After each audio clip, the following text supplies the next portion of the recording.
Hi guys, and welcome back to the channel. And today we have a Hamilton. This is the Khaki Field Murphy 38, or as everyone just knows it, the Murphy. It hasn't been out long, and to be fair, this watch is really kind of extremely desirable at the moment. This watch is one of those which is selling out very, very quickly. And to be fair, I can understand why. This is the whole reason for this watch is Hamilton have answered the kind of question being posed to them, saying, please, can you make a smaller watch? And a smaller Murphy, because originally this was out in 42mm, and they've done this with this model here. But before I get too far into review, let me say a big thank you to Ryan and the team over at Francis & Gay of Coventry. They've got so many watches in stock, guys. If you're in the Midlands area or you're going past there, it'd be rude not to pop in. So anyway, the Murphy. The sizes wise of this, 38mm, 11.2mm, and lug to lug 44.5mm. The strap size on this is 20mm.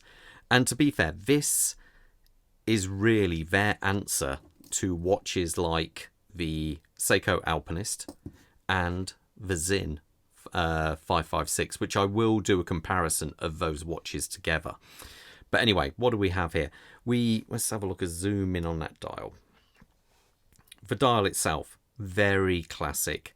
It's got an almost, couldn't you say, a vintage theme with the colour of the loom and the markers.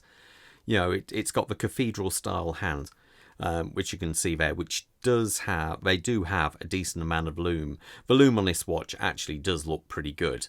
I like the fact that they've kept everything, text wise to a minimal. Just Hamilton, Khaki, Automatic, and Swiss made down the bottom there.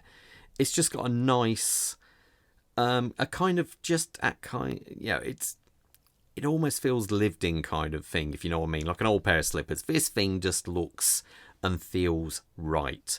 It's definitely, I say, that vintage vibe to it, with the minute track and the hours marked around there. Even though it's only a 38mm watch, it still has a decent sized dial on it. And let's face it, more people these days are going to smaller watches. Even the two I've just showed you, even the watch on my wrist, these are all 38mm watches, and they just sit really nicely, I think.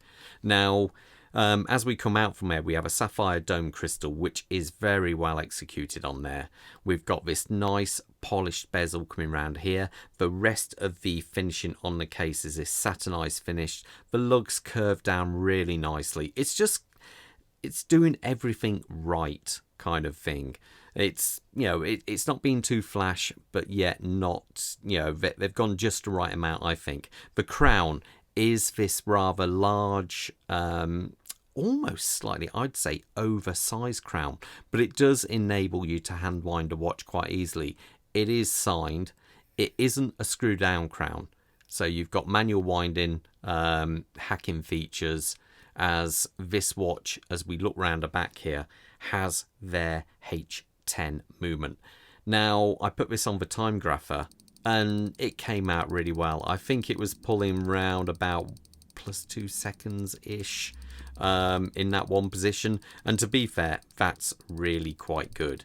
This movement, after all, is based on an ETA original movement, and it also has a whopping 80 hours of power reserve. It's a 25 joule proper Swiss movement, and I think it is solid. The only downside I have with this is, from a watchmaking point of view, regulating the watch is very hard if you want to do it by yourself, but that's just one of those things.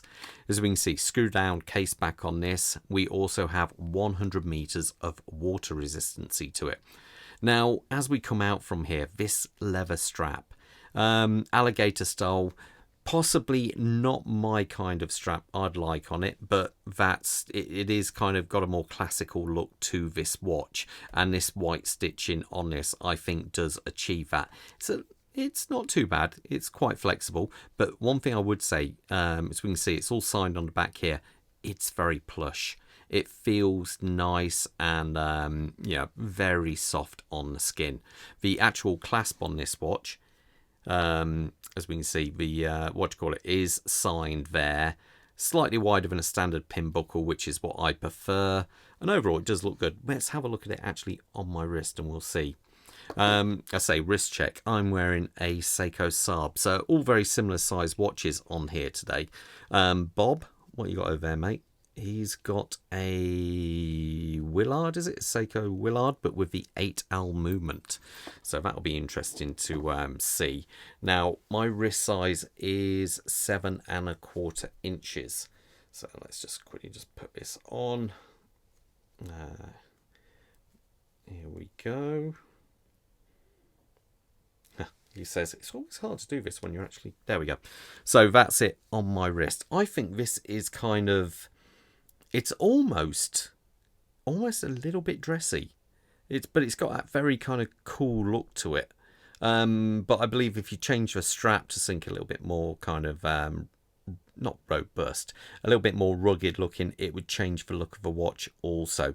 But overall, I think it looks really good. And they're asking, I believe the RIP on this is £820. Is it worth it? Well, it's selling like hotcakes, so it's got to be worth it, I think. Yeah, these really are doing well, because really it's at that price point, you're talking one of the Seikos I reviewed the other day, one of the Alpinist limited editions, I believe is roughly about the same price point. So it's whether or not you want to go to the Seiko, or you want to go with the more Swiss kind of brand. So it really is up to you on which one you prefer. But anyway, I say I'll leave that to another video, a proper side-by-side comparison. Anyway, hope you enjoyed the video, and I'll see you at the next one. Stay safe out there, guys. Bye.